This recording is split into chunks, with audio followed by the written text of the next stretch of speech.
చైతన్య ప్రసారం. నమస్కారం, మన ధర్మం కార్యక్రమానికి స్వాగతం. ఇవాళ మన ధర్మం కార్యక్రమంలో మన ధర్మ సందేహాలను నివృత్తి చేసేందుకు మనతో పాటు ఉన్నారు ప్రముఖ ఆధ్యాత్మికవేత్త, ధర్మశాస్త్ర నిపుణులు, మనందరికీ సుపరిచితులైనటువంటి బ్రహ్మశ్రీ డాక్టర్ కాకునూరి సూర్యనారాయణమూర్తి గారు. గురుగారు నమస్కారం. నమస్కారం అమ్మాయి. గురుగారు, ఏదైనా వస్తువు చేతిలో ఉంచి జారి కింద పడిపోతే జ్యోతిష్యం దాన్ని శకునంగా భావించి దానికి పరిహారాలు కూడా ఏం పాటించాలో చెబుతుందా? తప్పకుండా చెబుతుంది. ఎందుకంటే వస్తువు చేతిలో నుంచి జారిపోవడం, కాలం జారిపోవడం అని అర్థం. ఏదో ఒక సందర్భంలో కృష్ణ పరమాత్ముడిని అర్జునుడు ఓ మాట అడిగాట. ఒక వాక్యం చెప్పండి, ఆ వాక్యం చదివితే బాధ కలగాలి, సంతోషము కలగాలి. ఆ వాక్యం ఏమిటి అంటే సమయం గడిచిపోయింది అని చెప్పాట కృష్ణుడు. సమయం గడిచిపోయింది, ఇది బాధ కలిగిస్తుంది, అయ్యయ్యో సమయం అయిపోయింది అని. ఒక్కొక్కసారి ఆపత్కాల సందర్భాలలో సమయం అయిపోయింది, అమ్మయ్య అయిపోయింది అనుకుంటాం. రెండింటికి కూడా ఒకే వాక్యం ఎలా వస్తుందో అలా జారిపోవడం. పూర్వకాలంలో సమయాన్ని సూచించేటటువంటి ఘంటికలు ప్రత్యేకంగా ఉండేవి, ఇసక గడియారాలు అన్న పేరిట. ఆ గాజు బుడ్డిలో కాసింత ఇసక వేస్తే ఆ ఇసక ఒకవైపు నుంచి మరి ఒకవైపు వచ్చేటటువంటి కాల ప్రమాణం నిర్ణీతమైనటువంటి సమయం. కాలం జారిపోతుంది, కాలం కరిగిపోతుంది. ఈ క్రమంలో సమయాన్ని వాళ్ళు ఎంతగా చూశారు అంటే, స్నానం చేసే సమయంలో చేతిలో ఉన్నటువంటి చెంబు, మగ్గు జారి నేలపైన పడితే అనారోగ్యం రాబోతుంది అని అర్థం. అలాగే వడ్డించే సమయంలో చేతిలో ఉండే ఆ గరిట చెయ్యి జారి అలా పడిపోతే ఆహార పదార్థాలకి ఇంట్లో కొరత వస్తుంది అని అర్థం. చేతిలో పట్టుకున్న పసుపు కుంకుమల బరిన చెయ్యి జారి నేల పడితే అపశకునం. దీపం వెలిగించే సమయంలో ఒక దీపంతో మరొక దీపం వెలిగించాలి. ఈ చేతిలో ఉన్న దీపం చెయ్యి జారి నేల పడితే ఏదో ఆపద రాబోతుంది అని అర్థం. తినే పండు చేత కాకుండా నేలపైన పడిపోయినట్లయితే అనారోగ్యం తీవ్రం కాబోతోంది అని అర్థం. ప్రయాణించే సమయంలో, వాహనాన్ని ప్రారంభం చేసే సమయంలో చేతిలో ఉండే తాళం చెవి చెయ్యి జారి నేల పడితే కూడా అన్యమనస్కంగా ఉన్నావు, ఆపద రాబోతోంది అని అర్థం. శకునం ఇలా ప్రతి విషయంలో కూడా ఒక శకునాన్ని సూచిస్తుంది, శాస్త్రపరంగా చెబుతుంది. నకాంక్షే విజయం కృష్ణ అన్న ఆ శ్లోకం చెప్పకంటే పూర్వం అర్జునుడు తన చేతిలో ఉండేటటువంటి ఆ గాంధీవం స్రంసతే హస్తాహ, చేతిలో జారిపోతుంది. వణుకుతున్న ఈ చెయ్యి గాంధీవాన్ని పట్టుకోలేకపోతుంది, కృష్ణ పడిపోతుంది అన్నాడు. రాబోయే అపజయానికి భీరువుగా మారిపోతున్న సమయంలో కృష్ణుడు భగవద్గీత బోధించి, కృష్ణుడు కనుక భగవంతుడు కనుక వెంటనే ఉన్నాడు కనుక రాబోయే ఆపదలో నుంచి కాపాడాడు. కనుక శాస్త్రం శకునం పేరిట 5 విభాగాలుగా ఉండే జ్యోతిషం ద్వారా సిద్ధాంతం, సంహిత, హోర, ప్రశ్న, శకునం అనే 5వ దానిలో స్రంసతే జారిపోయిన, పడిపోయిన అపశకునం కనుక ఆ సమయంలో విష్ణవే నమః, ఇది మొదటి పరిహారం. వెంటనే విష్ణవే నమః శాంతించాలి అని కోరుకోవాలి. 2వ పరిహారం కూర్చోవాలి. 3వ పరిహారం గ్లాసు మంచినీరు త్రాగాలి, స్థిమిత పడాలి. తదుపరి మళ్ళీ మనం ఆ కార్యక్రమం ఉపక్రమించే విధంగా ముందుకు తీసుకువెళ్ళాలి అని శాస్త్ర ప్రమాణం. ఈ శాస్త్రం స్నానం చేసే సమయంలో చేతిలో ఉండే చెంబు జారిపోతే అనే దగ్గర కూడా అని ఎందుకింత సూక్ష్మంగా చెప్పవలసి వస్తున్నది అంటే, చేసే పనిపైన మనస్సు లగ్నం చెయ్యాలి. విద్యార్థి పరీక్షలకు సమాధానాలు రాసే సమయంలో చేతిలో పెన్ను పట్టుకున్నప్పుడు ఆ పెన్ను చేయి జారి నేల పడితే ఆ 3 గంటలు కూడా మనస్సు పరాకుగా ఉంటుంది. కనుక దృష్టి అది ప్రధానం. దృష్టిపూతం, కంటి చూపు ఎలా ఉందో అలా మనం ముందుకు వెళ్ళగలిగితే ఇలా జారిపోవడం, పడిపోవడం అనేవి ఉండవు. మంత్రపూతం, మాట్లాడే మాట కూడా ఒక సిద్ధాంతపరంగా ఉన్నట్లయితే మాట జారదు. పొరపాటుగా శకునం కలగదు. ఇంత అర్థం ఈ వెనకాల ఉంది. గురుగారు, దేవాలయ గోపురం, ధ్వజస్తంభం ఈ రెండు ఎంతో పవిత్రమైనవి, కానీ వాటి నీడలో ఉండకూడదని చెబుతారు. వీటిలో ఉన్నటువంటి అంతరార్థం ఏంటి? మంచిదే.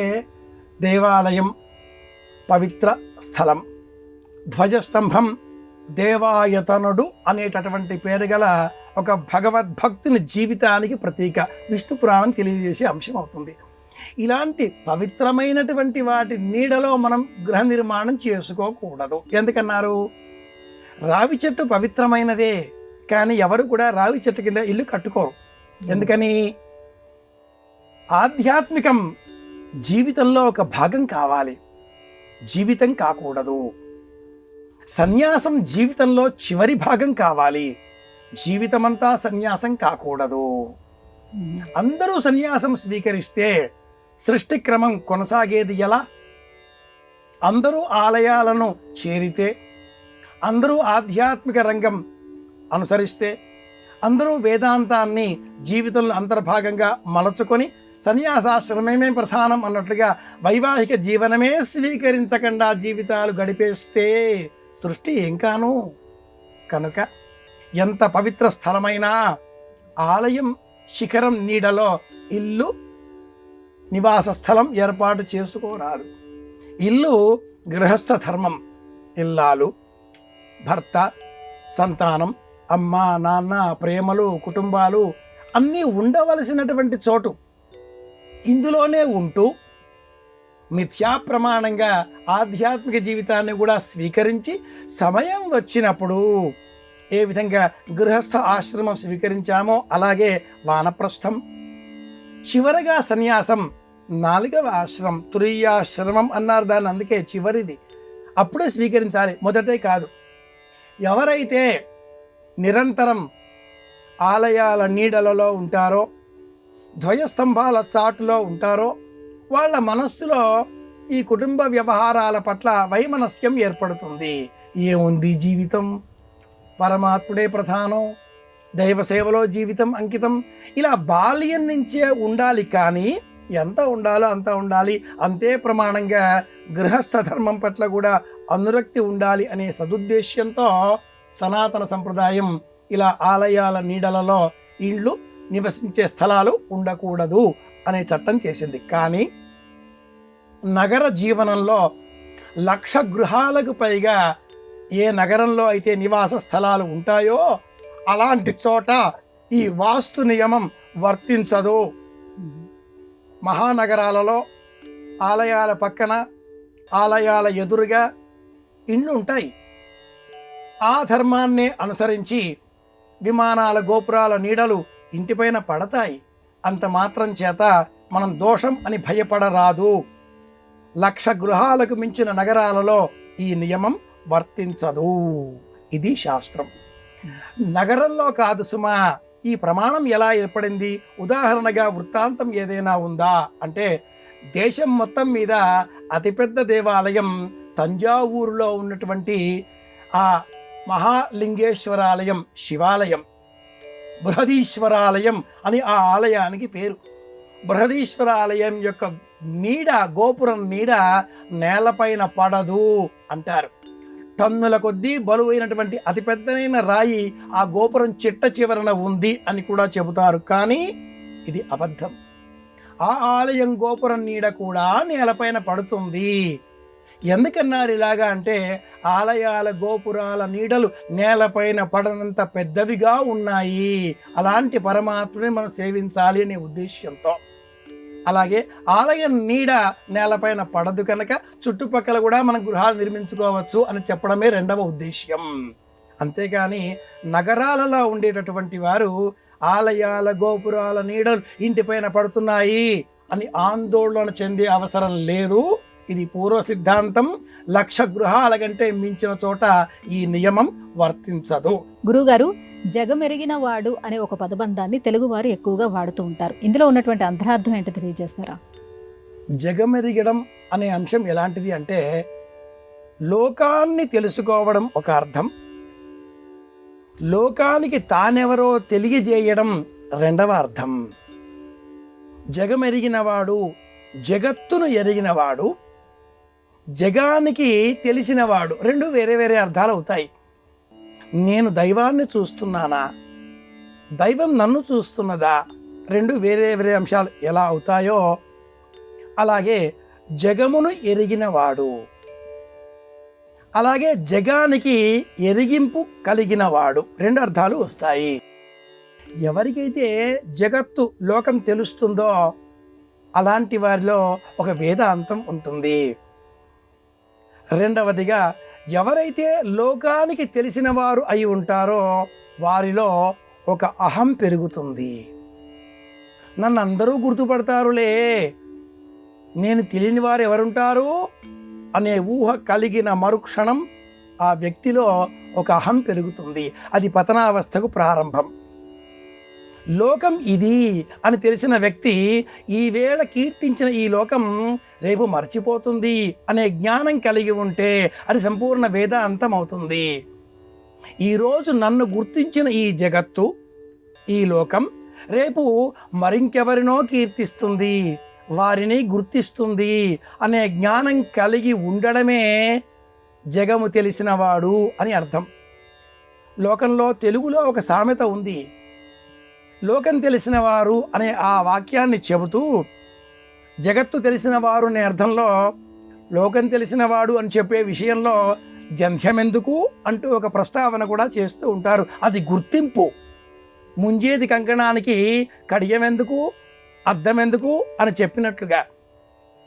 ఏతావాత ఈ సారాంశం ఏమిటి అంటే జగత్తు తెలుసుకోవడం ఎంత ముఖ్యమో, జగత్తుకు నేను ఈనాడు తెలుసునో రేపు మరి ఒకరు తెలియవచ్చునో అనే జ్ఞానం, ఎరుక కూడా తెలిసి ఉండడం అంతే ముఖ్యం. లోకాన్ని గుర్తించి ఇది లోకం, ఈ లోకంతో నాకేమి పని అని ఎవరైతే వ్యవహరిస్తారో, లోకంతో ఎంత మేరకు పని ఉంటుందో అంత మేరకే ఎవరైతే వ్యవహరిస్తారో అలాంటి వారు సన్యాసి అనే గుర్తింపు పొందుతారు. లోకం ఎవరినైతే గుర్తించి ఇతడు నిరుపయోగంగా ఉన్నారు అని నిర్ణయిస్తుందో అలాంటి వారిని సన్నాసి అనే పేరిట ఇదే లోకం నిందార్హుడిగా దూరంగా నిర్ణయిస్తుంది. రెండు పక్క పక్కన ఉండే పదాలే. జగత్తుకు తెలిసినవాడు, జగమును తెలిసినవాడు. ఎవరైనా కూడా జగత్తుకు తెలిసినవాడుగా జీవితాన్ని ప్రారంభించకుండా జగమును తెలిసినవాడుగా ఎదిగే ప్రయత్నం చేయాలి అనే నానుడి ఈ తెలుగువారి మాట వెనుక ఉండేటటువంటి నిజమైన అర్థం, అంతరార్థం. ఇది విషయం. గురుగారికి మరో సందేహం. బ్రహ్మదేవుడికి సోదరుడు ఉన్నాడా? ఉంటే ఆయన ఎవరు? బ్రహ్మదేవుడి సోదరుడు, బ్రహ్మదేవుడి కుమార్తె, బ్రహ్మదేవుడి కుమారులు, ఇలా బ్రహ్మకు సంబంధించిన అనేక అంశాలను విష్ణు పురాణం ప్రస్తావన చేస్తుంది.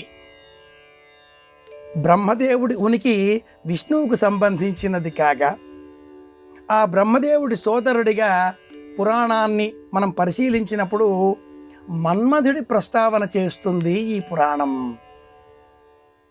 శ్రీమన్నారాయణమూర్తి నాభి కమలములో నుంచి ఉద్భవించిన బ్రహ్మదేవుడు, అలాగే శ్రీమన్నారాయణమూర్తి మనస్సు సంకల్పములో నుంచి ప్రభవించినటువంటి ఆ మన్మధుడు ఇద్దరు సోదరులు అవుతున్నారు. ఈ మన్మధుడి వాహనం చిలుక. ఈ మన్మధుడికి 5 బాణములు ఉండగా తన ఇల్లాలితో తన బాణములతో తన వాహనాన్ని అధిరోహించి మన్మధుడే బ్రహ్మ పైన కూడా తన అస్త్రాలను ప్రయోగించినట్లుగా ఈ పురాణం అభివర్ణిస్తుంది. వృద్ధికారకుడైన విష్ణువు ఈ లోకంలో కుటుంబ ధర్మాన్ని విస్తరింపచెయ్యాలి.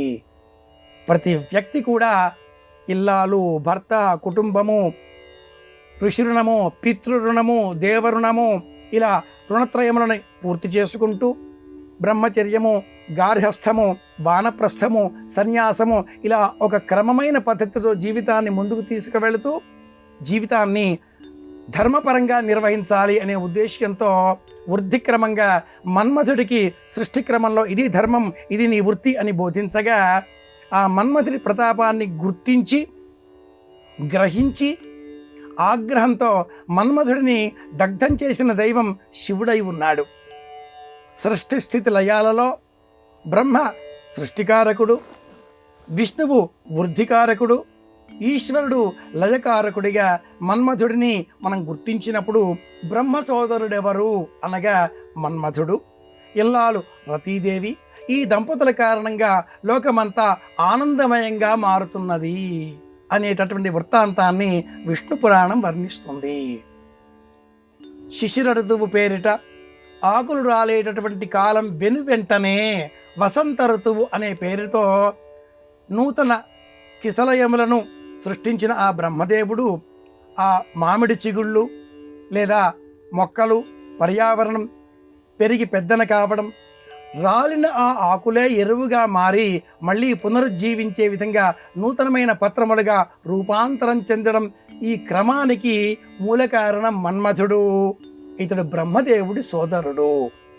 ప్రత్యక్షంగా బ్రహ్మదేవుడి కారణంగా కర్మ సిద్ధాంత రూపంలో సృష్టి క్రమం కొనసాగింపబడుతున్నది అని చెప్పబడి ఉండగా, పరోక్షంగా ఈ సిద్ధాంతాన్ని ముందుకు తీసుకువెళ్ళేటటువంటి సోదరుడు మన్మథుడు. బ్రహ్మదేవుడు సోదరుడు ఎవరు అంటే అతడు మన్మథుడు అని మనకు విష్ణు పురాణం, అనేక ఇతర పురాణాలలో కూడా ఈ వృత్తాంతాలు తెలియవస్తాయి. గురువుగారు, విద్యార్థులు ప్రధానమైనటువంటి కొన్ని లక్షణాలను కలిగి ఉండాలని పెద్దలు చెప్తూ ఉంటారు. ఎటువంటి లక్షణాలను కలిగి ఉంటే ఒక విద్యార్థి ప్రతిభావంతుడవుతాడు? విద్యార్థికి ఉండవలసిన లక్షణాలను నీతి శాస్త్రం వివరిస్తుంది. విద్యార్థి విద్యను నేర్చుకోవడం అనేది జీవితం లక్ష్యంగా కలవాడు. ఇది నేర్చుకోవాలి, దీనివల్ల నాకు ప్రయోజనం కలుగుతుంది. ఎవరు నేర్పిస్తారు? ఎవరిని ఆశ్రయిస్తాడో, గురువుగా ఎవరిని స్వీకరిస్తాడో వారి ద్వారా ఆ విద్య అతడికి సంక్రమిస్తుంది. అలాంటి విద్యార్థికి ప్రధానంగా ఉండవలసినవి కొన్ని లక్షణాలను నీతి శాస్త్రం చెబుతూ, కాకచేష్ట, ఆహారం ఎక్కడ ఉందో కాకి సులభంగా గుర్తిస్తుంది. తాను స్వీకరించిన ఆ ఆహారాన్ని తాను మాత్రమే అని కాకుండా ఇతరులకు కూడా ఇక్కడ ఆహారం ఉంది అని తెలియజేసే విధంగా ప్రచారం చేస్తుంది. కావు కావుమని అరుస్తూ అందరినీ ఇక్కడికి రండి అంటూ బోధిస్తుంది. కాకచేష్ట, క్షణకాలంలో ఆహారం స్వీకరించాలి, మరో చోటికి వెళ్ళాలి. ఈ విద్య క్షణకాలంలో గ్రహించాలి, మరో విద్య నేర్చుకోవాలి. ఒకే విద్య అయినా ఆ విద్యలో ఉండే వివిధ దశలు, నైపుణ్యాలు, అధ్యాయాలు. ఆ 20 శాస్త్రమే అంటే 8 అష్టాంగ యోగాలు. ప్రతి విషయాన్ని ఇలా వేగంగా కాకచేష్ట, బకధ్యానం. ఆహారాన్ని సేకరించేటటువంటి సమయంలో ఒక కొంగ ఒంటికాలిపై నిలబడి తపస్సు చేస్తుంది. ఏకాగ్రత, కదలకండా, మెదలకండా, గాలికి చెదరకండా విషయాన్ని సేకరించాలి, స్వీకరించాలి. ఇది బకధ్యానం. మూడవది శ్వానము, శ్వాన నిద్ర. శునకము ఎంత సమయం నిద్రపోతుంది అంటే చాలా అల్పమైనటువంటి సమయం. విద్యార్థికి నిద్ర తక్కువగా ఉండాలి. ఆ నిద్రించే సమయంలో కూడా జాగరూకతతో ఉండాలి. తథైవచ, ఈ మూడింటితో పాటుగా అల్పాహారం, ఆహారం చాలా తక్కువగా తీసుకోవాలి. ఆహారాన్ని కుంభాలు లాగించేస్తే ఆ విద్యార్థికి విద్య వస్తుంది, నిద్ర వస్తుంది. జీర్ణ వస్త్రం, ధరించే వస్త్రాలు దేహం అంతా కూడా కప్పుకునేవిగా, ఖరీదైనవిగా, శరీరం అంతా కూడా ఆవరించేవిగా ఉన్నప్పుడు వెచ్చదనం కలిగితే నిద్ర వస్తుంది. కనుక వస్త్రాలపైన అలాగే ఆహారం పైన దృష్టి లేకుండా స్వీకరించే విద్య పైననే బకధ్యానం ఇలా ఉండాలి. ఇవి విద్యార్థికి ఉండవలసిన ప్రధానమైన 5 లక్షణాలు అని నీతి శాస్త్రం వివరిస్తుంది. కాకచేష్ట, బకధ్యానం, శ్వాన నిద్ర, అల్పాహారం, జీర్ణ వస్త్రధారణ. అంటే ఆహారాన్ని తక్కువగా తీసుకోవడం. ఈ విషయాన్ని నీతి వాక్యంలో మరొక విధంగా కూడా చెబుతూ ఉంటారు. విద్యార్థికి విద్య నేర్చుకునే సమయంలో రుచి నిద్ర ఉండకూడదు అంటూ ఒక నీతి వాక్యం కూడా పెద్దవారు చెబుతూ ఉంటారు. ఆ వాక్యానికి అర్థం ఇదే మూలం. కనుక నీతి శాస్త్ర ప్రకారంగా ఈ 5 లక్షణాలు ఏ విద్యార్థికి ఉంటాయో ఆ విద్యార్థికి సకల విద్యలు కరతలామలకం అవుతాయి. ఇది అంశం. గురుగారు, ఇంటికి ఆయుం కట్టడం అని అంటారు కదా, మనుషులకు ఉన్నట్లుగానే ఇంటికి కూడా ఆయు ప్రమాణంగా ఉంటుందా? అది ఎలా ఉంటుంది? ఇంటికి కూడా ఆయుర్దాయం ఉంటుంది. ఇంటికి ఆయుర్దాయం నిర్ణయించడం కోసమే శంకుస్థాపన అన్న పేరిట, అలాగే ఆ తదుపరి గృహ ఆరంభం, కూపము అంటే బావి, అదేవిధంగా ఇతర నిర్మాణాలు అన్నీ పూర్తి చేస్తూ ఒక క్రమంలో తీసుకువెళ్తారు. దీనికే ఆయము అని పేరు. ఆయము అంటే ఇంటి జాతకం అని అర్థం. నవ సంబంధంగా ఒక కుండలి వేసి 3, 3, 3 ఇలా 9 గడులతో ఒక చక్రం వేసుకొని ఇందులో దక్షిణం వైపుగా 1 వేసి, ఆ దిగువన నైరుతి దిగ్భాగంలో 2, పడమర 3, వాయవ్యం 4, ఉత్తరం 5, ఈశాన్యం 6, తూర్పు 7, ఆగ్నేయం 8, మధ్యన 9 ఇలా ఒక పటం వేసుకొని ఆయం కట్టడం ఇది ప్రాథమికంగా ప్రారంభం చేస్తూ, ఇంటిలోన లోన ఉండేదానికే అంతఃపిండం అని పేరు. బాహ్యపిండం, అంతఃపిండం అన్న పేరిట క్షేత్రపిండం అనే పేరును కూడా స్థిరం చేస్తూ, ఇంటికి సంబంధించిన మొత్తం స్థలంలో ఇంటి నిర్మాణానికై మనం నిర్ణయించుకున్న స్థలం, ఇంటి నిర్మాణం లోపల కూడా మళ్ళీ గదుల కోసం కేటాయించుకున్న స్థలం, గోడల లోపల స్థలాల నిర్దేశమైనటువంటి ప్రమాణం. దీనికి అర్వణం అనే పేరు కూడా ఉంటుంది. ఇలా గుర్తించి ఈ మొత్తాన్ని 9, 8 అనే సంఖ్యలతో భాగించాలి. అలా వచ్చినప్పుడు ధ్వజాయము, కాకాయము, సింహాయము, ధూమ్రాయము ఇలా 8 ఆయాన్ని కట్టడం అనేది ఈ శాస్త్రం ప్రత్యేకంగా తెలియజేస్తుంది. నిపుణులైనటువంటి వారితో సంప్రదింపులు చేస్తే ధ్వజాయం తూర్పు వైపున ఉండేటటువంటి అచ్చి వచ్చేటటువంటి గృహం, ఇలాంటి గృహాన్ని మనం నిర్మాణం చేసుకున్నట్లయితే 150 సంవత్సరాలకు తగ్గకుండా ఆ ఇల్లు మనకు మేలు కలిగిస్తుంది. కాకాయము అలాగే మనకు అచ్చిరానటువంటి ఆ ఆయం ఆ ఇంటికి ఏర్పడినప్పుడు ఇల్లు కట్టినా కూడా ఆ ఇంట్లో మనం ఉండకపోవచ్చును. నిర్ణయించేది ఆయము. ఆయము అంటే ఇంటి జాతకము అని కూడా వాస్తుశాస్త్రం తెలియజేస్తుంది. శాస్త్ర ప్రమాణాలతో జ్యోతిషం చెప్పే ప్రతి అంశం కూడా నిర్ధారణ చేసే అంశంగా మనం గ్రహించాలి. గురుగారు, ఇవాళ మన ధర్మం కార్యక్రమంలో మాకు వచ్చినటువంటి సందేహాలన్నీ కూడా నివృత్తి చేసినందుకు ధన్యవాదాలండి. కృష్ణార్పణం. ఇది ఇవాళ మన ధర్మం కార్యక్రమం. రేపు మన ధర్మం కార్యక్రమంలో మళ్ళీ కలుసుకుందాం. నమస్కారం. ఈ కార్యక్రమాన్ని తిరిగి చూడాలనుకుంటే www.youtube.com/@ETV Life Spiritual లో చూడవచ్చు.